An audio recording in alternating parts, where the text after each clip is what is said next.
안녕하세요, 성도 여러분. 2025년 8월 20일 수요 묵상의 말씀은 레위기 5장 14절부터 6장 7절 속건제에 대한 말씀입니다.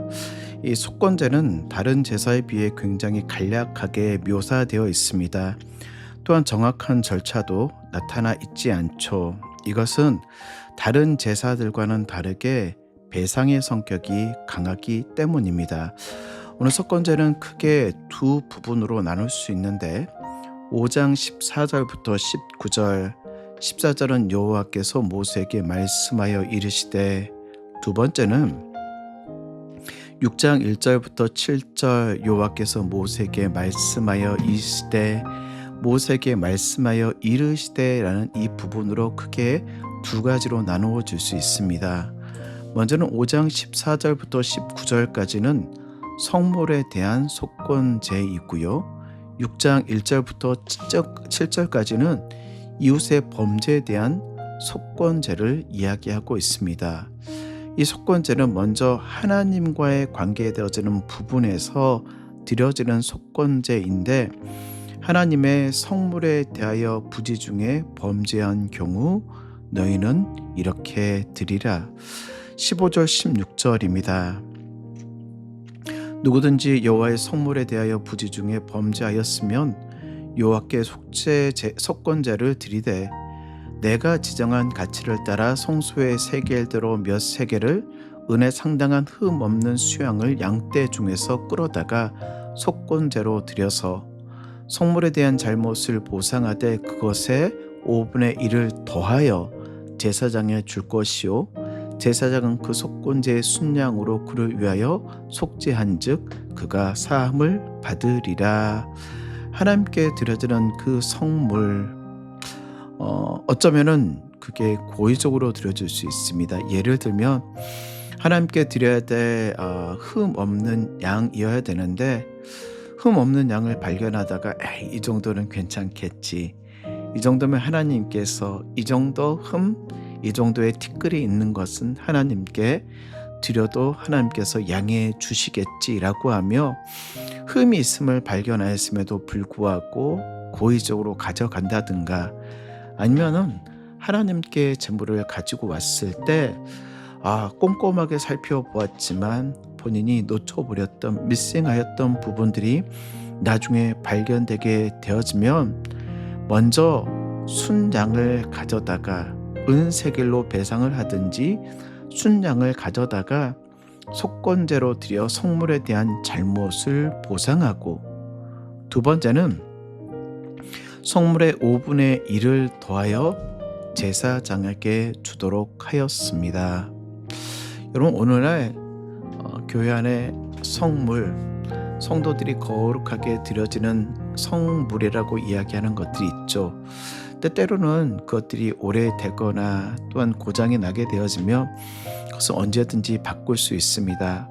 하지만 어떤 교회를 가게 되어지면 하나님께 드려지는 성물인데 어떻게 할 수 있냐고 라고 하며 그것들이 고장났음에도 불구하고 더 이상 필요 없음에도 불구하고 꼭 움켜쥐는, 그걸 이야기할까요? 그건 아니겠죠. 이 하나님께 드려지는 것들에 대하여는 가볍게 여기는 것이 아닌, 하나님께 드려지는 그 물건 자체가 거룩한 것은 아니지만 하나님께 드려지는 것은 거룩하고 함부로 드려지지 아니하는 소중한 것이라는 사실을 우리에게 일깨워 주는 것입니다. 두 번째는 6장 1절부터 7절에 있는 말씀을 통하여 이웃의 관계에 대한 부분들, 이웃의 것을 혹시나 탐하거나 도둑질하거나 착취하거나 누가 잃어버린 것을 줍고도 사실을 부인하거나 거짓 맹세하는 경우에 대하여 너희가 어떻게 속건제를 드릴 것인가에 대한 예입니다. 오늘 2절 말씀 보니까 이렇게 말씀하고 있어요. 누구든지 여호와께 신실하지 못하여 범죄하되 곧 이웃이 맡긴 물건이나 전당물을 속이거나 도둑질하거나 착취하고도 사실을 부인하면 5절 그 본래 물건의 5분의 1을 더하여 돌려보낼 것이니 그 죄가 드러나는 날에 그 임자에게 줄 것이요. 6절 그는 또 그 속건 제물을 여호와께 가져갈지니 곧 내가 지정한 가치대로 양떼 중 흠 없는 수양을 속건 제물을 위하여 제사장에게 가져가라. 그러니까 내 이웃에 대하여 훔치거나 아니면 도둑질하거나 아니면 고의로 누구를 착취하거나 아니면 나의 물건을 줍고도 그 사실을 부인하여 거짓 맹세하는 경우에는 그 값어치의 5분의 1을 더하여 그리고 하나님께 속건 제물을 드리라라고 명령하고 있습니다. 누가복음에 보면 뽕나무에 올라간 삭개오가 있죠. 그 삭개오가 주님을 만난 이후에 주님 앞에 이렇게 고백합니다. 주님, 나의 재산의 절반을 팔아서 가난한 자에게 주고 그리고 누군가의 것을 토색질하였다라고 하면 4배를 더하여 주겠습니다. 성경에서는 5분의 1을 이야기하고 있지만 삭개오는 거기에 더하여 내가 4배나 더하여 갚겠습니다.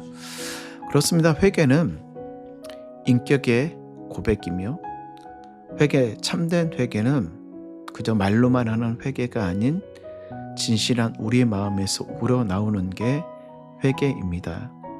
이 속죄죄는 하나님과 우리와의 관계 가운데 죄를 고백하는 죄이고 용서를 구하는 죄라고 하면 속건죄는 하나님과 우리와의 관계뿐만 아니라 내 이웃에 대한 관계 가운데 들여지는 이 번제물. 오늘 특별히 말씀을 보면은 하나님의 성물에 대하여 부지중에 범죄하였으면 순양을 가져다 속건 제물로 드리고 거기에 더하여 그 값어치의 5분의 1을 제사장에게 주라라고 말씀하고 있습니다.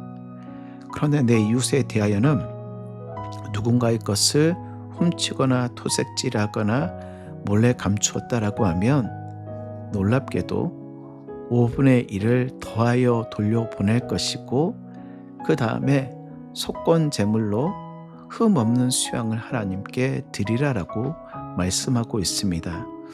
우리에게 주신 2가지의 대계명이 있죠.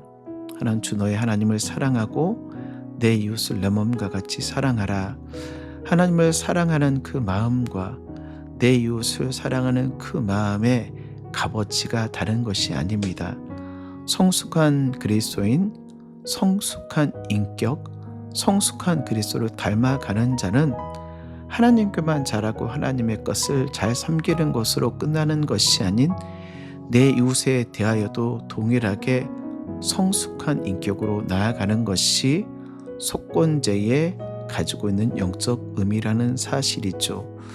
사랑하는 성도 여러분, 혹시나 하나님께 범죄하는 것, 하나님의 계명, 하나님의 명령을 준행하지 못한 것이 있습니까? 반드시 회개해야 됩니다. 그리고 더하여 내 이웃의 마음을 상하게 하거나 내 이웃의 마음을 다치게 하거나 누군가의 것에 손해를 끼쳤다라고 하면 그 사람에게 찾아가 용서를 구하는 것, 그게 바로 성숙한 그리스도인 것을 기억하며 오늘도 그리스도의 거룩한 자녀답게 이 땅 하루를 살아내실 수 있는 저와 여러분 되시길 주의 이름으로 축복합니다.